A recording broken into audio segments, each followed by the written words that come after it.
ಭಾರತದ ಎದುರು ಪಾಕಿಸ್ತಾನ ಮಂಡಿಯೂರಿದೆ. ಕದನ ವಿರಾಮದ ನೆಪವೊಡ್ಡಿ ಸೋಲಿನ ಸುಳಿಯಿಂದ ಸದ್ಯಕ್ಕೆ ಬಚಾವಾಗಿದೆ. ಭಾರತದ ಆಪರೇಷನ್ ಸಿಂಧೂರ್ ಇಡೀ ಜಗತ್ತಿನ ನಿದ್ದೆಗೆಡಿಸಿದೆ. ಅದರಲ್ಲೂ ಆಪರೇಷನ್ಗೆ ವಿಜಯ ದೊರಕಿಸಿಕೊಡುವಲ್ಲಿ ಬ್ರಹ್ಮೋಸ್ ಕ್ಷಿಪಣಿ ಪಾತ್ರ ದೊಡ್ಡದೇ ಇದೆ. ಈ ವಿಜಯದ ಬಳಿಕ ಬ್ರಹ್ಮೋಸ್ ಕ್ಷಿಪಣಿಗೆ ಭರ್ಜರಿ ಡಿಮ್ಯಾಂಡ್ ಬಂದಿದೆ. ಭಾರತವು ಜನವರಿ 2022ರಲ್ಲಿ ಫಿಲಿಪೈನ್ಸ್ನೊಂದಿಗೆ ಬ್ರಹ್ಮೋಸ್ ಕ್ರೂಸ್ ಕ್ಷಿಪಣಿಗಳ ಒಪ್ಪಂದಕ್ಕೆ ಸಹಿ ಹಾಕಿತ್ತು. ಇದೀಗ 17ಕ್ಕಿಂತ ಹೆಚ್ಚು ದೇಶಗಳು ಬ್ರಹ್ಮೋಸ್ ಮೇಲೆ ಕಣ್ಣಿಟ್ಟಿದ್ದು ಕ್ಷಿಪಣಿ ಖರೀದಿಗೆ ಮುಂದಾಗಿವೆ.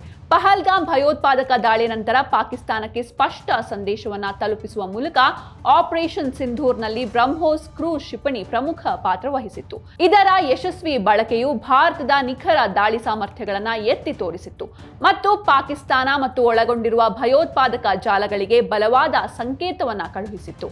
ಇಂಡೋನೇಷ್ಯಾ, ವಿಯೆಟ್ನಾಂ, ಮಲೇಷ್ಯಾ ಸೇರಿದಂತೆ ಸುಮಾರು 17ಕ್ಕೂ ಹೆಚ್ಚು ರಾಷ್ಟ್ರಗಳು ಭಾರತದ ಬ್ರಹ್ಮೋಸ್ ಸೂಪರ್ಸಾನಿಕ್ ಕ್ಷಿಪಣಿ ಮೇಲೆ ಕಣ್ಣಿಟ್ಟಿದೆ. ಇಂಡೋನೇಷ್ಯಾ ಕ್ರೂಸ್ ಕ್ಷಿಪಣಿಯ ಸುಧಾರಿತ ಆವೃತ್ತಿಯನ್ನ ಬಯಸ್ತಾ ಇದೆ ಎನ್ನಲಾಗಿದೆ.